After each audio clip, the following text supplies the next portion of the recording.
සිසියයි 7යි 20 වෙනි දින ඔබ කට්ටිය දන්නවද වැඩක් කකුල් දෙකේ බල්ලෝ ඉන්න අපේ කකුල් දෙකේ බල්ලෝ ඉන්නවා අර බල්ලොන්ට අපි සුනකය කියමු කකුල් දෙකේ බල්ලොන් ඉන්නවා කකුල් දෙකේ බල්ලෝ මේ පානදුරේ තියෙනවා මෙන්න මේ ස්ථානේ මේ බලා ගන්න ඔය කට්ටිය දන්න පොට්ටයක් තමයි මේ මෙතන තිබ්බ හරකෙන් කරදරයක් ඒ හරක් ටික දැන් නගර සභාව මෙදෙත් වෙලා ඒක පැටවුවා වවුන යද කොහෙද පැටවවලුද දැන් මේ කකුල් දෙකේ බල්ලොන්ට කරදරයක් වෙලා මේ අවස්ථාවේ මේ ස්ථානට ගෙනත් දාලා තියෙනවා මේ සුනක දෙන්නේ. ඉතින් බලන්න මේ සුනක දෙන්න මේ කකුල් දෙකේ බල්ලොන්ට අපේ ශ්‍රී ලංකාවේ ඉන්නේ හරිම ඇලර්ජික් එකක් වෙලා තියෙන්නේ. බලන්නකෝ මේ ඉතින් මම මගේ ඉතින්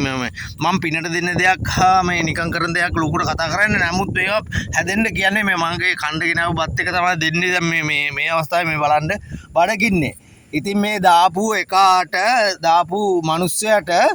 සුනකයාට මිනිස්සයා බල්ලට දාපු කකුල් දෙකේ බල්ලට බලුකමක් හම්බ වෙයි කියන එක තමයි ආගම් හතරේ කියන්නේ. මේ වගේ කට්ටිය බේරගන්න කට්ටියට උතුම් මනුස්සකමක් හම්බ වෙන කියන එක තමයි මේ ආගම් හතරෙම කියලා තියෙන්නේ. ඕනනම් අර නාවුරනිපා